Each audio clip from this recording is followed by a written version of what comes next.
On the dock here with Pastor Troy and gang on the dock.org. Go check us out every Tuesday and Thursday, dropping new releases. Look at that beautiful picture. We're on the dock here. I got a very deep voice today because I got a little bit of congestion and stuff down my chest. I got like everybody else. Paye's coughing. Beth had it. She gave it to us. A bunch of other people gave it to us. I've got cough drop and wrappers, and I've got tea. I've got water. I've just got everything here. I got a hanky, and I would cancel this, but we have a guest from Liberia, West Africa here, and he's got a limited window, so we got to do this show. You do not want to miss this. You get a chance to get in at ground zero and see how God is moving in this man's life and in his ministry. So we're going to be doing that on the doc.org. Check out releases. We're in season 3 every Tuesday and Thursday, all about conversations that get you off the chair out into the deep. Go check that out and go do that stuff. See this? That's a statement. That's a credo statement. Paye, that's our credo statement right there. Conversations to propel your faith out of the shallows and into the deep. When this man gets done talking to you about what he lived through, what he's gone through, and where he's come today, if you go listen to part 1, he talks about how he was assigned to basically nowhere, but with the heart of God and the heart of the people that he was assigned to, they've made lemonade out of sour lemons. It's just amazing what God's done there. And you're going to hear more about, he's telling you that he was telling you kind of the church side of it. I want to take advantage of having him here because he's very involved nationally as well. This brother, when he calls people, they open the door, whether they're ministries of health or whether ministries of this or that. He's able to move amongst the people. He's recognized as a great leader amongst the people. And I want him to give us a little perspective on what went on there. So we're going to get out there deep in it today. Go to YouTube, Spotify, and iTunes. Go back and watch our previous part 1 episode or all of our season 3. Go back and watch season 1 and 2. Watch it all. It'll be good. And you can also go to Google Play, Facebook, Roku, Rumble, and Sermonette. You can find all these at onthedoc.org. Also Facebook, Instagram, Twitter. She's got it up there. Facebook, Instagram, Twitter, Telegram, and Getter. We have 5 social media sites. Go check those out. Hit subscribe, like, notify. When you find those, hit the buttons on them and type stuff and, type stuff. Tell other people. Use the share link and copy the videos over to your friends and send them to your kids in school and things like that. And let them find out what life's like in other places of the world, because we have got a great episode for you. You don't want to miss it. Go to Patreon, download that app. It's a great app. It helps you support ministries like ours at On the Dock. You can go there and find 4 levels of partnership. There's 4 different levels. By your means and your ability, you can partner with us to help us do more and more of these shows and do a better job with them. So help us do that at On the Dock with Pastor Troy through Patreon. And there's 3 levels of sponsorship. If you're a business and you want to get bang for your buck and market with us, we'll help you do that, do shows about you, and help you get the word out. You can take those shows and not only share them with your friends, put them on your Facebook and stuff like that. We'll help you with some content and some other stuff as well. So check that out. We've also got in season 3, our first affiliate partner. We are advertising for slnt.com. They do these Faraday bags right here. This is one example. You put the phone in here, Paye, and it's like it's in airplane mode, even better. They can't find you on GPS. It's got stuff in it. And Google, the Chinese, the Russians, the North Koreans, nobody can hear what we're saying. Even when your phone is in a room like this, they can still listen through your phone. They're listening to talking. We know this because it happens all the time to you. You know it happens because your ads change. We have caught them here, listening to us tape On the Dock and sending us stuff about what we're talking about. And then one day SLNT sent us something and said, you need a Faraday bag so you can protect your privacy. There are places you're traveling through, airports, key fobs for your cars. They can be copied. Your credit cards today with the RFID chips in it, they can steal those. You need stuff when you're traveling to protect your safety and security in a hotel room someplace, strange things. These bags come in all sizes and all types. Go to slnt.com, promo code OTD to get our special discounts and shipping. or you can go to www.slnt.com/discount/OTD and find out more about these products. We'll do a little ad at the end of this episode so you can check that out as we close out. Hope you'll enjoy that. onthedoc.org and info@onthedoc.org. In our first episode, I introduced it as Pastor Troy and Mother Beth, and we said Mother Beth was AWOL. She was AWOL. She came in the middle of the episode, like late in the episode, and she looked startled. Do you know what you looked like when you came in the door? It was just like the vision. I have a sermon way back I shared where I had a vision of called Where Are the Others? When I had the vision of being in the upper room around the table, and I saw the Lord go past the door, and then I saw his face back up and he reached in and he spoke and says, "Why are y'all here?" You had that look like y'all are broadcasting. You're doing your stuff, and you're like, she was surprised because she thought, well, first of all, she thought I could be laying dead here, or she could have been laying. We talked about Don and I talked about that she could be laying, and need me, but then Paye said, "Nah, she was okay when I left. She's coming." That was an hour before. I'm throwing Paye under the bus There's right now. There's a lot that can happen in an hour. A lot can happen. But she left her phone in my car, so I came over here, and I did say to her at 4:00. Like at 3:30 or 3:15, I got dressed and I said, "I'm coming back to get you." But I came to do something for our daughter. I was trying to get some stuff done. 4:15, we came in the studio, plugged up the computers. Don and I thought, well, we'll shoot a commercial or two and I'll go get Beth. And then nothing worked. We had Don and I were climbing under this table in the TV. Can you show the TV wall? We were hands and arms up in the TV wall, down the TV wall, rehooking cables, changing cables. And finally, it was one loose cable behind the TV. How does that happen? How does the cable behind I can't even get in I that think wall. I scratched my expensive watch reaching down there. Yeah. We have in this church a technology demon. And we got to run it out. We've got to run the devil out of here. So Mother Beth joins us physically on set. She was here technically So I and was showing at home waiting for Troy to come home and change his shirt because my phone was in the van. I couldn't call him. I told her my And I shirt was thought, here. well, She didn't hear that part. That's not a big deal because he'll come over here in the van and I'll just get my shirt and he'll change. Or I'll get my phone and he'll change. And But my shirt was here. And I waited and I waited. And then I thought, I guess I better go check on them. Yeah. And here they were without me. I'm going to take broad shoulders and say this is my responsibility. I did this. That's good. That's good of you. Is that good? I'm going to take responsibility. Yes. The reason I'm going to do this is because I would like this picture to be still my picture so I can say this is my wife, Mother Beth. And Mother Beth, the mother of my children, would not make such a mistake as to abandon her husband. So it must be her husband abandoned her. I've got Donna Kroniski here. She is not abandoning me, and she has everything working great. Donna, thank you so much. We are running behind today in the studio, so her poor husband is left. He thinks he's abandoned now. We're going to end up with wrecked families, both of us, Thank you for being here. Taking it to the streets is our spotlight, and we may need to come stay at your house. So let us know if you'd be welcome to have the tech person, Donna, or us. We just need just a small place to sleep. We'd like heat, please. Hands of Hope is our spotlight right now. Hands of Hope, not the Foundation USA, but the Hands of Hope Foundation Liberia. They are a part of us. They're a subsidiary of ours. And we have with us our national director for the Hands of Hope Foundation, which I serve as the executive director. He is the national director for the entire country of Liberia, West Africa. Where's Liberia?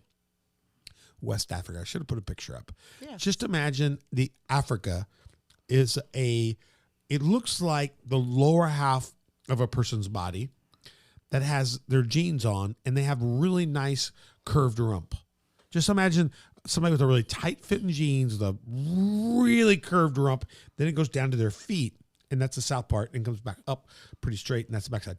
If you look at Africa, and it's this way, it curves this way.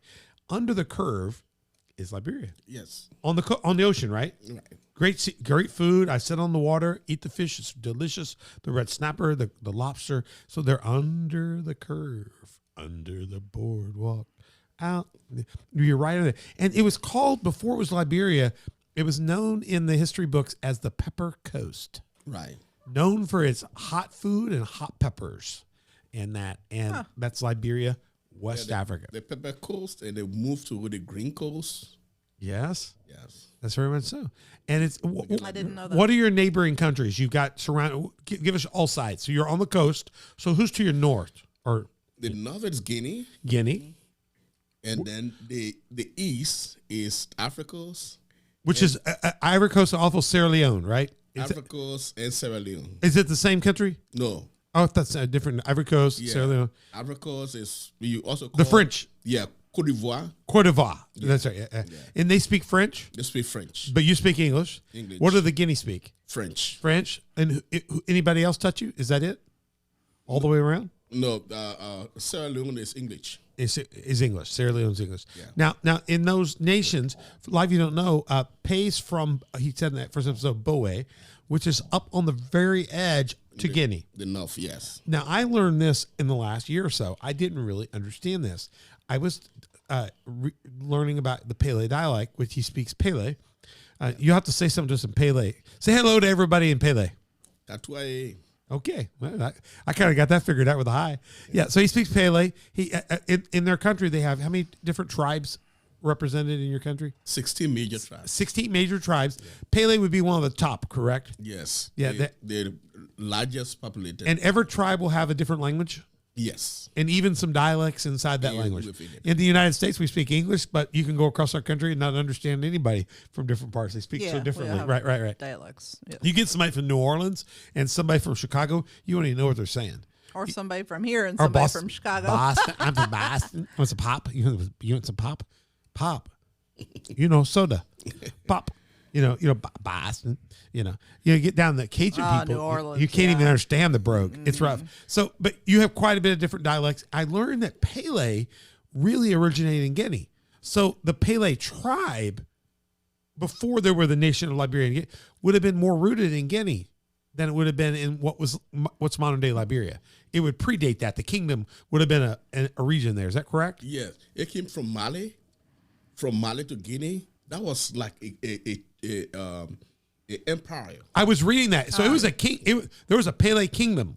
Yeah, and it's a family, a tribe. That was a Pele kingdom that came all the way from Mali. So later on, the nations would split the tribe up so that there would be Pele still in Guinea. Pele in Liberia.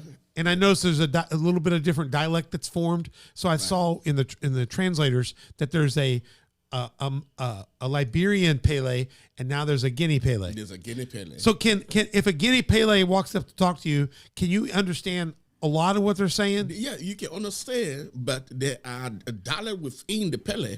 So at some point you won't understand what they're talking about. So you kind of like go, that dude's from the north. I can tell he's from the north because he doesn't say y'all. Up here we say you'uns. Yeah. And down south where I'm from in Memphis we say y'all. So you can tell in their dialect that they're not from Monrovia or they're not from Liberia. They're probably from Guinea. Yeah, but even the Pele in Liberia, you have the Pele from Kakatat. Is much more different from the Pele from Banga. So it moves as you go up the road. Yes, it changes. Yes. So I found out it was really that the tribes were huge kingdoms, and then over time that changed, and there's a whole progress of that. Though I grew up in DuQuoin, which is just like 30 minutes from here, 30 miles or whatever, and people in Marion have different phrases and different things that people in Marion are hard to understand sometimes too because it's like that everywhere. It really is. Yeah. So the Pele people. So during the Civil War, help us understand how the nation of Liberia had really been developed. There's rich resources there, Firestone, mining companies. They have villages that Paye took me in when I first went there in Bong Mines, where it would look like the whole area. You could just imagine a village. It looked like that had been uninhabited for a long time now, and it had completely grown up, and the houses were in the weeds in the back, and it looked like it had just been vacated. Like there was a former civilization there, but it's not there now. And you could tell that it used to be what would have looked like a 1970s community in America. Yeah. And in Bon Mines and Yikepa, those were places that people came from the U.S. and Europe and other places for vacation. You had theaters, air conditioning everywhere. Yeah. Even golf course, everything like that. So they had a very healthy, growing society, and somewhere that got broken. Tell us how that got broken and you got thrown into civil war. And because I want to say this up front. When I first went to Africa, to Liberia, it was like going back in time. If you've ever watched the cartoon, The Flintstones, he's walking, remember, to his first appointment. He's having to, people are traveling on feet. The roads, even where there were roads, the roads are hard to drive on with vehicles unless it's four-wheel drive. You know, if it's rainy season, it's almost impassable. Things were there was no phone, no electricity in the whole nation. At that time, none. There is more today, but they had their major dam was gone. They had basically the Civil War. I want to say this as kind as I can. They blew themselves back into almost the Stone Age to start over. So it really damaged the country so much that all infrastructure got damaged. Everything. Go ahead. But this is what happened. Liberia got divided among herself because of misunderstanding. Before 1980, you have the few elites that enjoy the wealth of the country. Mm-hmm. And so you have the native who decided that they were not being part of the decision-making process. Okay, help people. Hang on, hold with that 1 second, because I think people need to hear when you say the natives and the Liberians. Liberia stands for Little America. The natives and the elites. So people came back from America and resettled there. Now, in Liberia was part of the slave trade. Right. Okay, right. And so when the slave returned to Africa, liberated from America, when they returned to Africa, they first settled on the Shepherd Island in Sierra Leone. Right. And the Shepherd Island was bought by the American Colonization Society. So because the huge death that took place on the island, they needed a second island that will bring them closer to shore. So the second island that they landed on was called the Dozo Island, that is now in Liberia called the Providence Island. Yes. It was named the Providence Island by the ex-slave that returned, because those on the island told them that our tradition, we don't sell land. So we will welcome you because you are part of us. Right. Mm-hmm. So when they entered the island, there was a free passage between the island to the mainland. Wow. So they introduced those on the island. They had the chief on the island introducing them to the mainland. They brought them in. Now these were slaves that had been freed, and they were done with slavery in the U.S., but they're going back to Africa. They're not necessarily from Liberia area, right, or even from that tribe of Paye or Bassa, but they're African. Yeah, because what happened? The slave was taken from different regions, right, and some of that was English slave traders purchasing, right, but some of that was tribal war, selling their enemy off to slavery. There was lots of division amongst those kingdoms. Now, what they had 3 different levels of recruiting slaves. Okay, let's hear that. This is great. One was the chief who overpowered another chief. All of those that were under his authority of the defeated chief became a slave of that chief. So if the kingdom of Pele took on another kingdom and they beat them, they would take their warriors and maybe sell them off. They would take the warriors and sell them off. And then maybe keep the women and whatever and expand their territory. Which has gone on throughout history. And a lot of people don't understand. This has happened forever. Yeah. So that was the first level of the recruitment of slaves. First of all. The second level of the recruitment of slaves were those who could not pay their taxes. You were sold into slavery to pay your taxes. Indentured. So you are sold into slavery to the maybe those who had money could purchase some younger men and women. So they became their slave because they purchased them so that their parents or those in authority could pay their tax. I got you.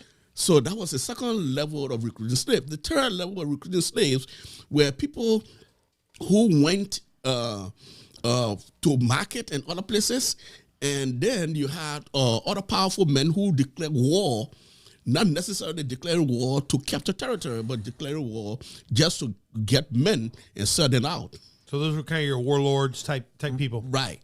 So they just take people. They just take people, and then they had were kept somewhere, and then when they look for a market, they say, well, we have some people that will want you to buy. And this would be just like in the Bible when Joseph is sold by his brothers off, they're taken off and sold at the market, and they lorded over him, and they were able to force him. And pirates have been known to Shanghai people, and next thing you know, you wake up on the ship and you're working for them someplace.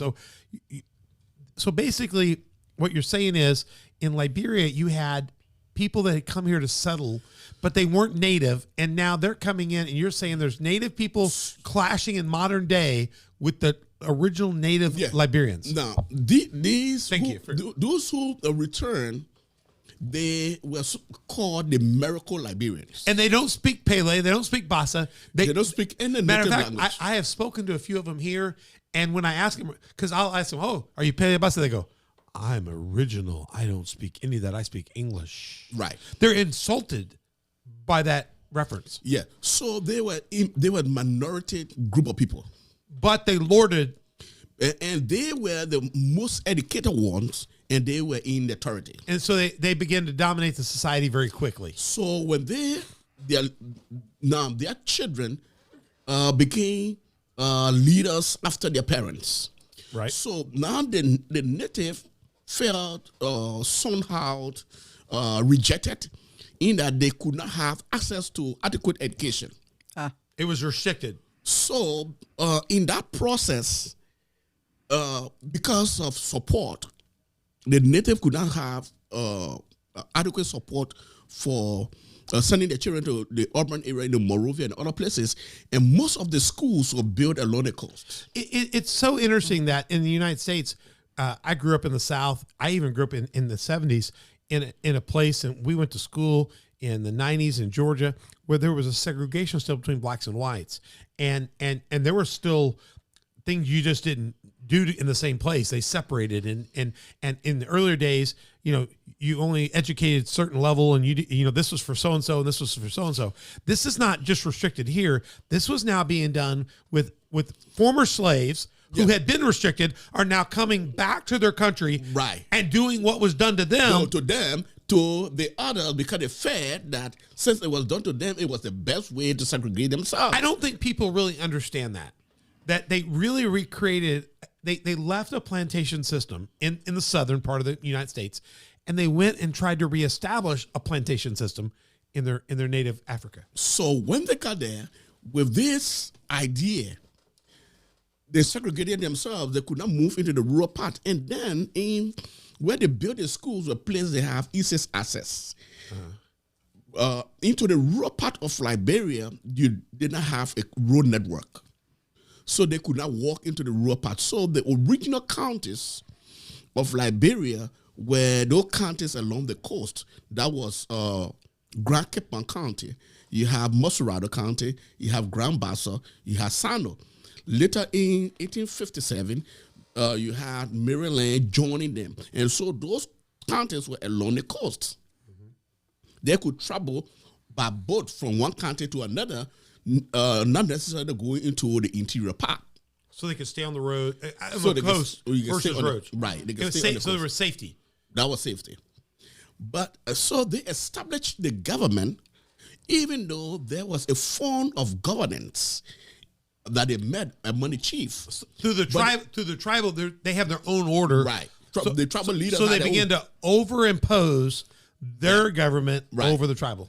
So there were several wars between the returned slaves and the native Liberians. Wow. So there was a whole process of reconciliation and bringing them together. Okay.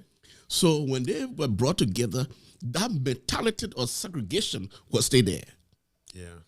So it grew through them till 1964 before the rural parts became divided into different counties.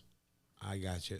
And that really changed from tribal to more of a state. Their counties are like our states. Yes. So if you took the nation of the United States, we have 50 states. Right. You have the nation of Liberia, and you have how many counties? 15. Which would feel like basically states. Right. And right. So now the native decided that, we will do everything to educate our children so we will be able to compete with them. the information of misunderstanding and a fight grew up to 1980. That was the beginning of the Liberia conflict. In 1980. So right there, the two begin to clash. The two begin to clash, and William Aratabo, who from Maryland, have died in 1972. Harriet Tubman, which is William Aratabo have died in 1972, and he took William Aratabo took over from him. Now, those natives who have come to the United States and other places to be educated, and when they return, they begin to give information to the rest of the others that we need to take authority now. Then the army, so the natives began to get educated on what the possibilities were and began to get their own desire. Yeah. So the misinformation was already in the air, into the rural parts.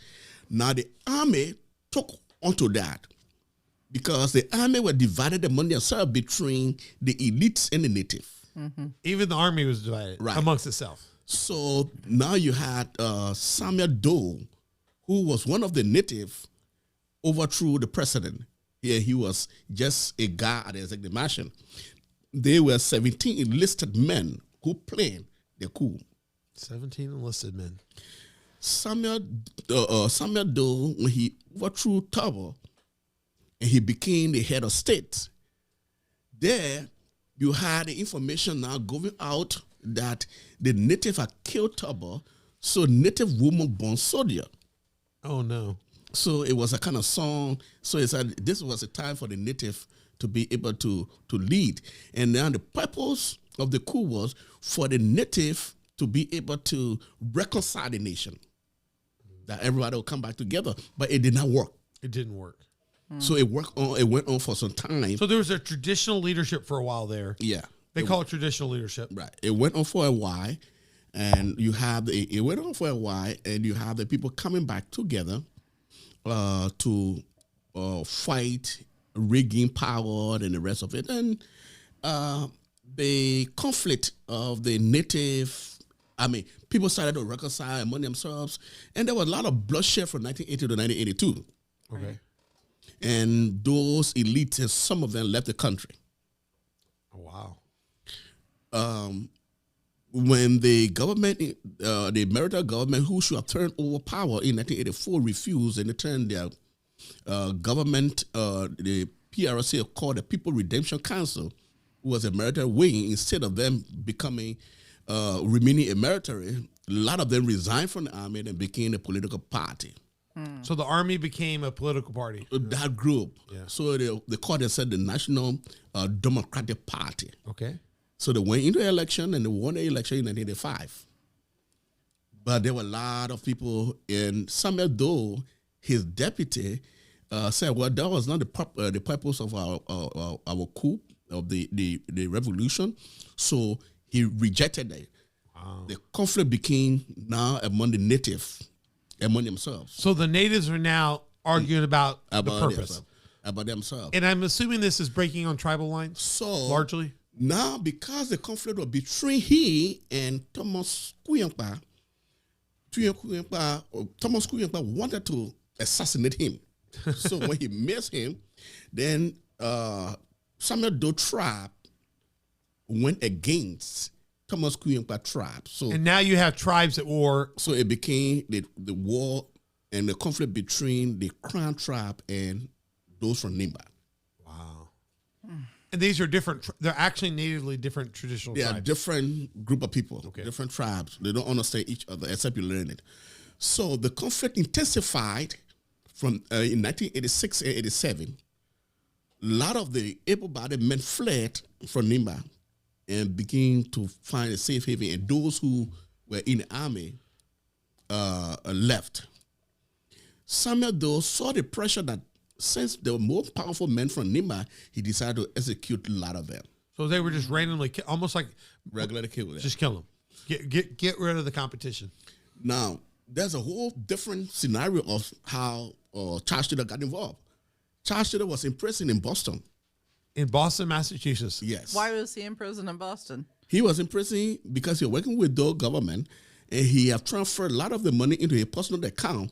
And there is a treaty between Liberia and America. Okay. So when he was arrested in the United States, the United States did not find him that his judgment, his trial would be secure.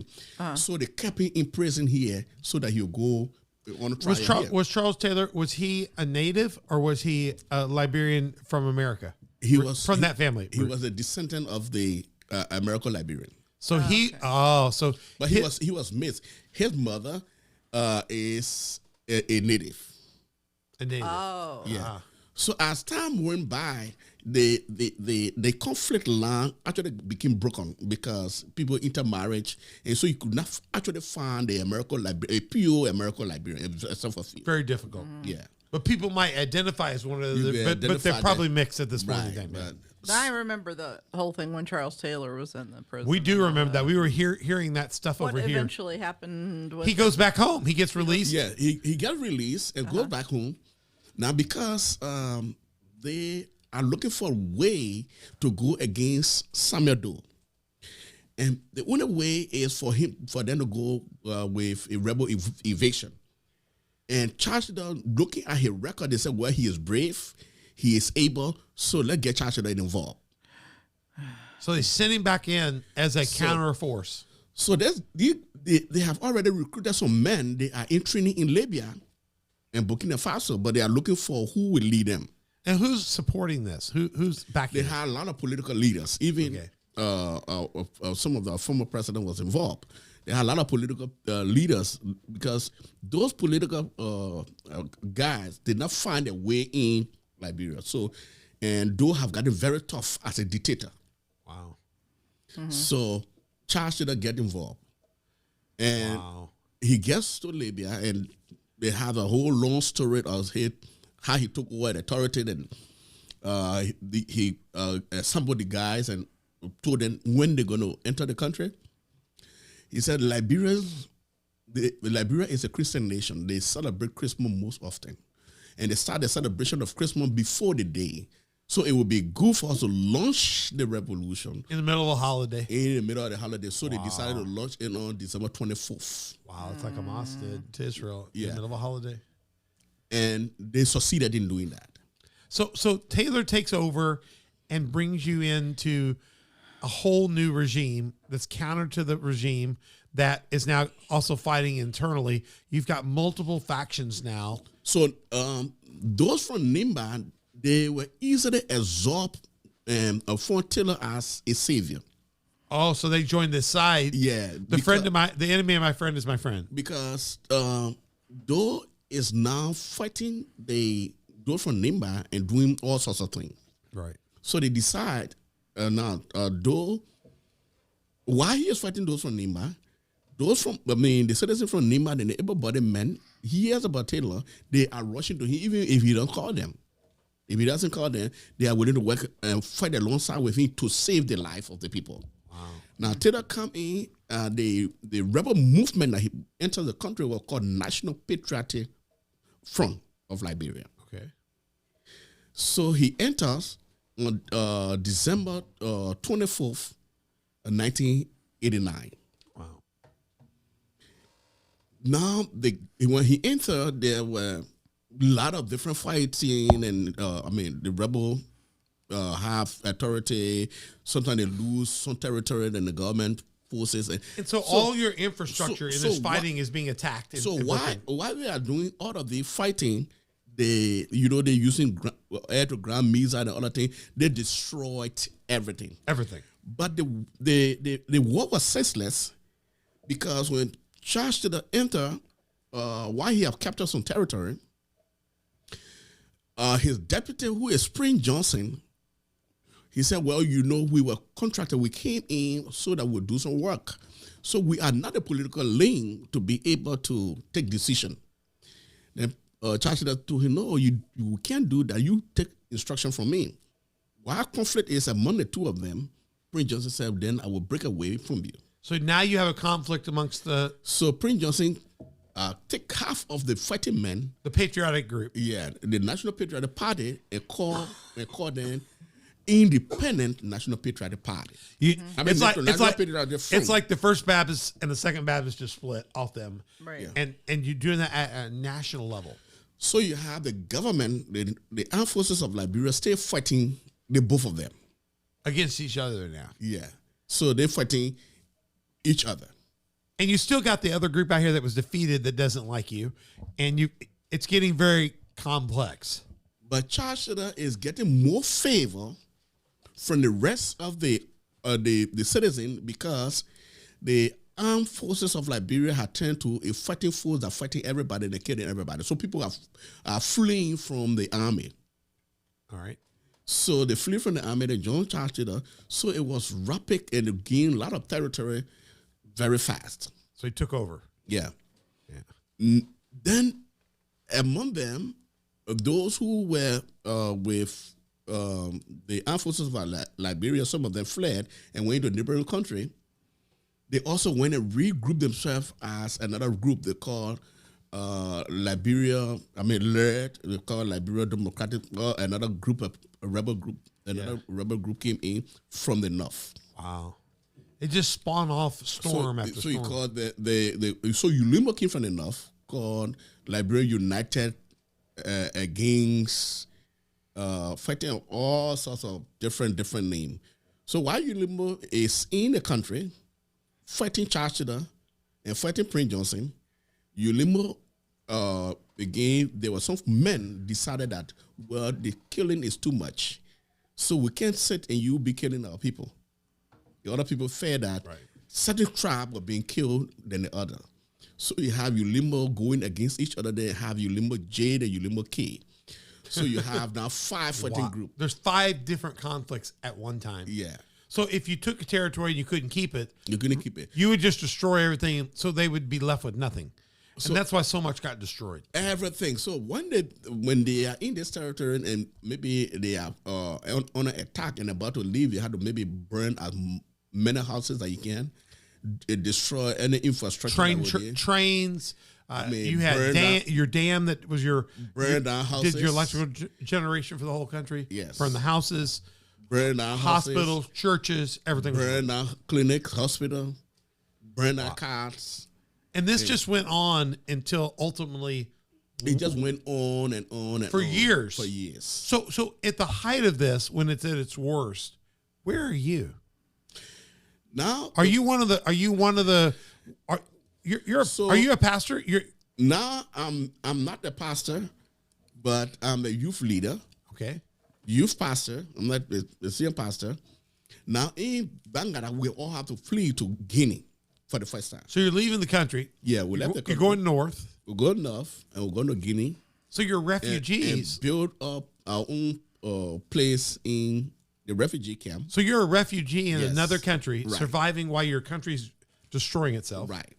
Then there was a ceasefire for some time, or maybe a few months. And what does that look like, taking your family and crossing the river and going into Guinea and living there? It's hard.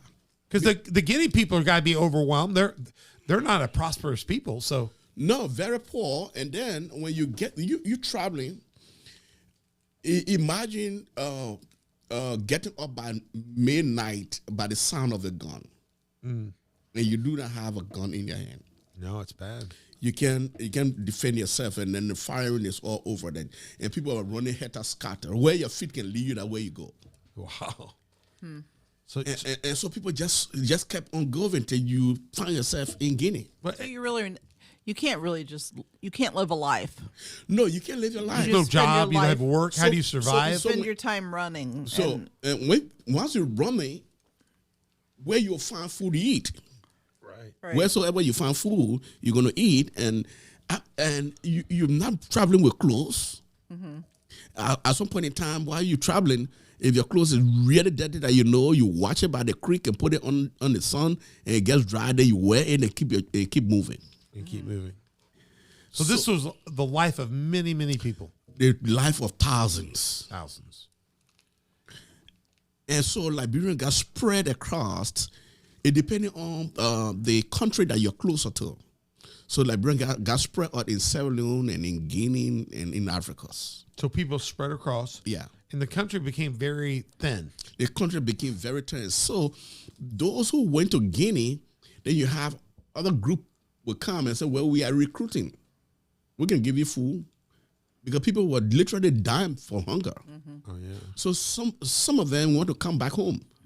So some took arm to come back. Wow. And a lot of people died. So the actual number, they said, well, during the Liberian Civil War, estimating 250,000 people died. No, that's not the number. That number is, those that died, they are more than that number. Because they could not account for it. There were some who died and they were buried in mass graves. There's no record of them. Yes. No record. Right. There are some who died in the forest. There's no record of them. Right. There were several massacres taking place at different centers, different towns. There's a story that's a true story because when I first started working in Liberia with Paye, the pastor, he's gone to be with the Lord now. He was the Catholic priest, Ken Schaefer. He was out of the Belleville Diocese. And the nuns for the Belleville Diocese, they actually had an order they had part of their order was mission work in Liberia. And they tell the story of the nuns being massacred from Belleville in your country during the Civil War. They killed all the nuns from the order here. Yeah. And so that war, you wouldn't believe it, has actually taken lives from nuns that were from the Fairview Heights, Belleville area. Yes. And so the priest was so supportive of me going because he says, so many of my sisters gave their lives to offer hope there.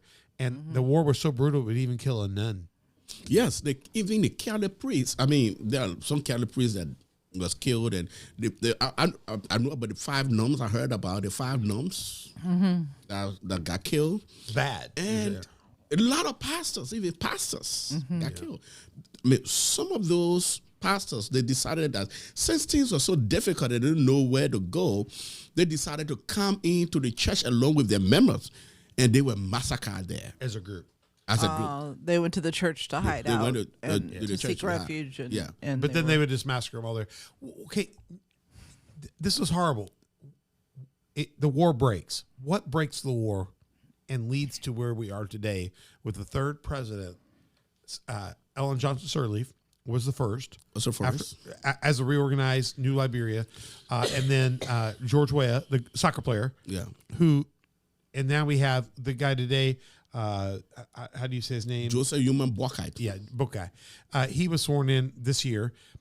You're here today, and the nation's redeveloping. There's roads, there's infrastructure, there's trade agreements coming on. It's not where it was, but it's improving. Yeah, quite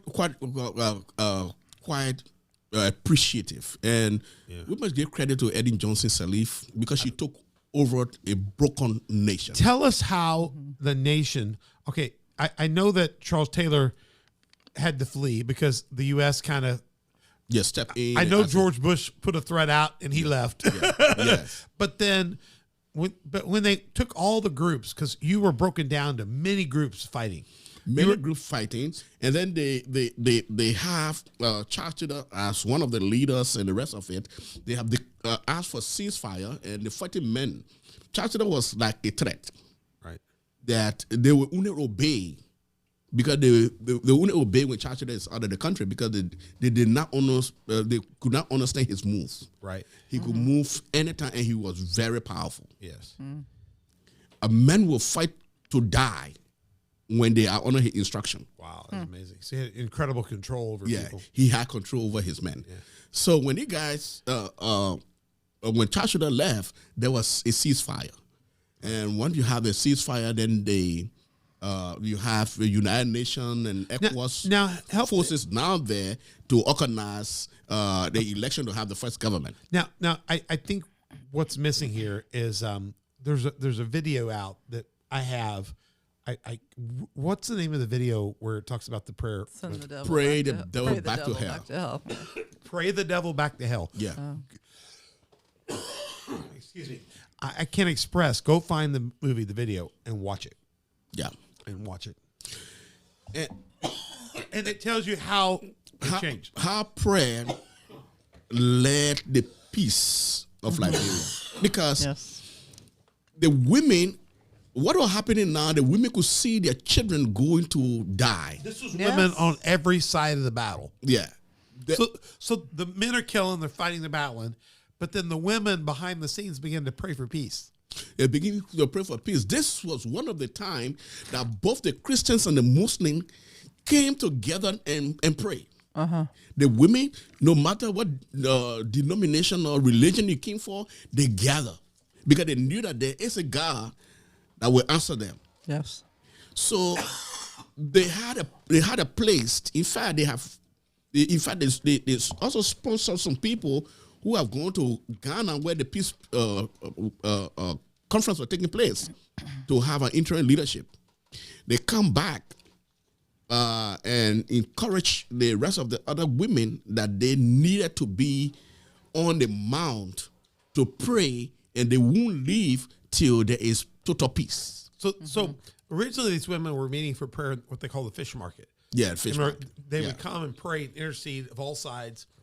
And eventually these women mobilized, went to the peace accords, Right. and basically with their bodies blocked the men in and said, don't come out till you have a solution. If you can't sign, you can get outside. Yeah, and let me tell this for the men. Basically what the women did, they said, husbands, until this is resolved. We're not putting out any more children for you that are going to be killed needlessly. And the women basically, through prayer and cutting their husbands off, they became a force to be reckoned and trapped the men in, refusing to let them leave, and then they had to make peace. Right. Yes. And not only because they trapped them in the house to sign peace, but the other women that were back in Liberia, you could not talk to your wife till that peace is signed. The women were just totally shut the men down. Shut the men down. Get your own. Get this. No more. They got to the You like that? Donna's over there like, Donna's got the rock on, baby. Rock on. The women, and here is the thing. Okay, I have to be honest with you. I'm going to put a picture up of Ellen because I have gotten a chance. My Ellen, the president, the first president after Charles Taylor in the war, but also the first female president in all of Africa. Yes. Right. Let me explain. It doesn't equate in my mind that the first African president, that Liberia would even have a female president in the tribal system there. Okay. Fight again from our Yeah. tradition. But if you've had a multi-faction war, Donna, of multi-sides men killing each other for years, and you come out of that war, there's only one group that's organized as a massive group to vote, and that was the women. Guess what the women did?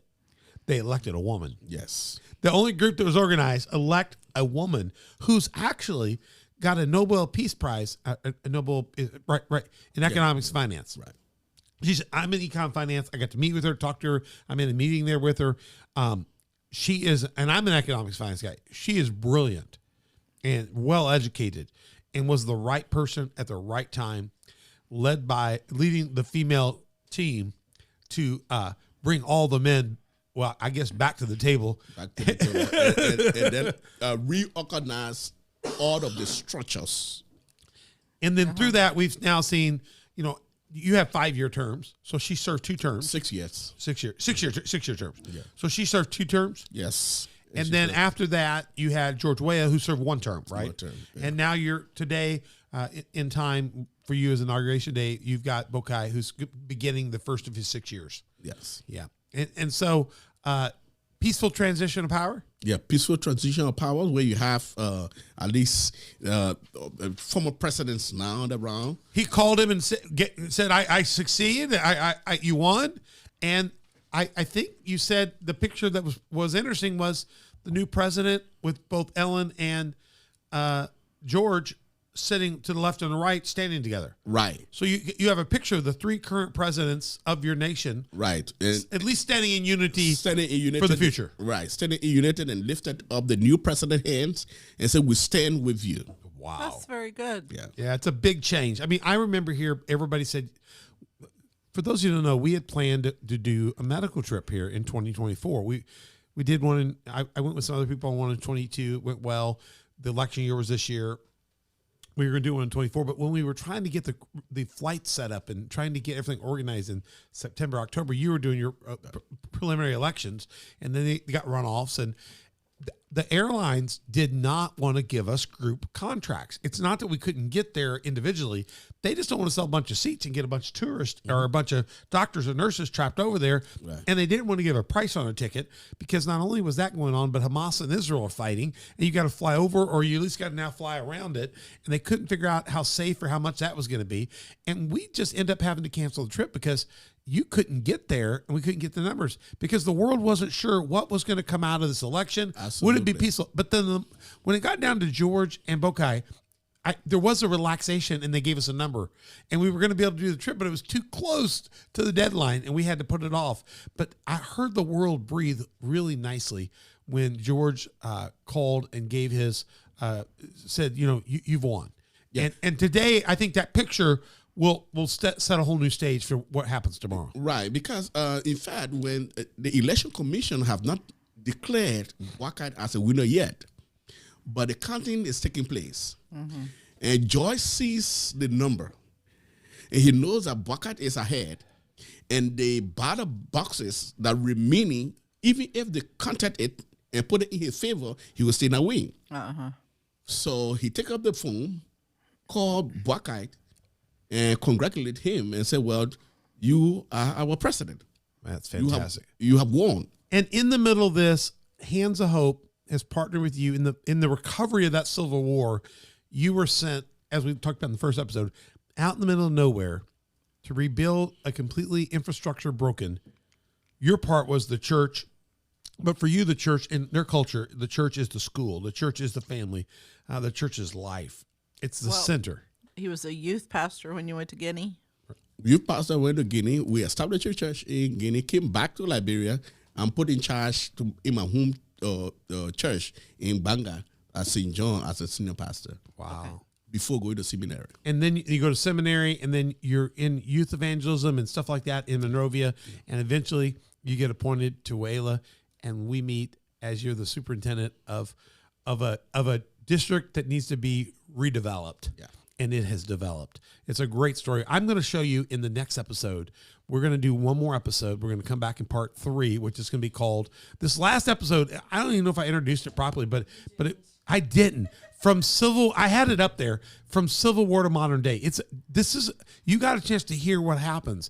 Blown back to the Flintstones, but they're building back today a new Liberia, stronger and amazing, and it's a Christian nation. And it's really developing, and we want you to be a part. We're going to be back in part 3 for our roundtable. We'll ask you a few things. I want to show you some pictures and stuff of our work there with them. Let him make some comment about it. And we're going to talk about how you can get involved, both financially to help, but how you could go with us. We're going to and let him give you an invite because, he stood up once at a church with me and said, hey, you want to come? So we'll let him, he didn't have to stand up in here because we sit on the dock of the bay. But I'm going to let him invite you, and then you can get a hold of us through our different methods to do that. And I'm going to tell you right now, Hands Up Foundation is doing medical work, surgical work, eye, dental, regularly. We got a big trip planned for March 2025. We have a new president. The airlines will be ready to go. We're going to be setting that trip very quick. You can reach out to us at hohfoundation.org to find out about that trip or call us. There's information on our website how to get a hold of us. Troy at hohfoundation.org is my email. Pays is Paye, Paye, at hohfoundation.org. He'd be glad to talk to you as well. And we'd love to get you involved. There's church development work, serious church development work. There's all kinds of areas where churches still need to be built. Yes. Churches need to be developed, wells around those churches, school infrastructure. And we added a clinic in your home village of Boe, worked with you to do that. So there's more medical development and agricultural education, lots to do. We'd love to tell you how to be a part of us. And we have a great history. We've been doing stuff with him since 2008. And we've got incredible videos from every year of all the different things we've done. We'd love to tell you more about it. So go to hohfoundation.org and be a part. And you can go to that same website up there, /donate, or click on the donate link and just provide cash or gifts. And the other thing is, if you have a vehicle, a 4-wheel drive vehicle, Suburban, truck, any kind of all-wheel vehicle, because they have really bad rainy season there, we are looking for vehicles to send over now. Let us know if you've got something you think would help in the outreach. We'd love to hear from you. If you'd like to help build a church or a water well or do something, we can construct a church relatively inexpensive. They build the materials, the blocks themselves, and get them set up. And we'd love to have you help be a part. So go check that out and learn more about that. We're going to be back in our final episode again, roundtable, and how you can get involved in part 3, and I won't forget to introduce it properly next time on thedoc.org. I'm Pastor Troy here, and we're excited about having you here. Go check it out, find all our links, all of our information to all our sites, and email us if you got questions at info@onthedoc.org for more details. Donna would be glad to help you get connected to the right people in our organization. Remember, On the Doc is a part of Community Faith Church, but also all of us together are part of the Hands of Hope Foundation. And Paye is that national director for us in Liberia, the entire nation. Go to YouTube, Spotify, and iTunes to find our show. Go back and watch the previous part 1 and all of our other episodes from season 1 and 2. And we are in season 3. So hope you're enjoying that. Check out our other broadcast channels. You can link to other ways to watch us and go to Facebook, Instagram, Twitter, Telegram, and Getter to find out more about us and let us know if you'd like to help or be a part of that. And hit subscribe, like, notify when you find it. And if you do that, you'll always know when we're broadcasting something fresh because it'll let you know. So we'd love to have your comments and share this with other people. If you know doctors, nurses, PAs, nurse practitioners, pharmacists, farm techs, tech people, people that love education, they're IT oriented. We're always looking for people to come with us. Or and just regular people. And just regular people. You want to go on a mission trip and you can administrate. You're willing to hold a clipboard. You could weigh people. You could be a scribe in a surgery. You could take dictation. There's all kinds of organizational things, and you may not want to go overseas. Maybe you want to come work with us behind the scenes getting ready for a trip. There's things you can do here as well. We're looking for bus drivers to take us to airports. There's all kinds of ways you can get involved. And if you're willing to do that, give us a call. Patreon is our site where you can help support us. There's 4 levels of partnership, 3 levels of sponsorship. Check that out. Go to Patreon and look up On the Doc with Pastor Troy. And don't forget to check out slnt.com. We're going to run that commercial in just a minute. You can find out about their Faraday bag products. Reclaim your right to disconnect. Go to slnt.com, promo code OTD. If you don't have a church home, you want to come to a church that's hopping, look, we are involved in this knee deep. Well, we're over our head deep. So Sundays 10 o'clock, Wednesdays 6:30. We'd love to have you. COFTV.com. Go check us out on Facebook or YouTube and check out some of our programs Wednesday night, Sunday night. But if you don't have a church home, come visit, come hang out, come meet us. We'll talk to you about it, and we'd love to have you. So check that out. We'd love to have you. Get in a Bible believing church. It's going to be good to meet you. If you don't have one where you are and you're out of this region, get a hold of us. We'll help you find one. I'm Pastor Troy. Paye, it's been great to have you here. Man, thank you. And we'll be back in episode 3. Donna, thank you so much for your work, and Mother Beth, good to have you finally in the studio. We won't let her leave before we shoot again. We'll see you real soon. I'm Pastor Troy. Before we leave this episode and we say goodbye to you and you get ready to watch us again, go check out our friends at SLNT. And as we leave you, we're going to leave you with a little commercial from them. Again, I'm Pastor Troy, and we would love to have you go with us, and we'll see you real soon, and we'll be back with you soon at On the Doc. Check us out. There are more than 8 billion phones in the world, a fact that threatens your privacy, security, and health. With Silent Pocket Faraday protection, you can regain control over your mobile devices. We get it. Privacy and security are inconvenient topics, and you may feel like you have nothing to hide, but the fact is that in the modern world, your laptop is never really off. Your phone emits a signal, even in airplane mode. And everything from your passport to your credit cards contains RFID, and all of it contains valuable private information that is easily exploited in the wrong hands. Silent Pocket offers a range of products you already use: wallets, bags, travel gear, laptop sleeves, key cases, but with the added protection of our patented Faraday technology, which turns your devices invisible and safe from the outside world. Many industries, from top business professionals to government officials, require the use of Faraday products for the day-to-day security of them and their staff. They understand that we are constantly at risk and take the necessary steps to prevent future attacks. We offer this elite technology to anyone that values their personal data, and we are proud to offer a premium range that fits seamlessly into your everyday life, providing security without looking like a tinfoil hat. As we learn to live with technology, Silent Pocket stands on the 3 pillars of privacy, security, and health. Our goal is to provide harmony with mobile technology without risking our most valuable information. We hope you'll trust us to help you do the same.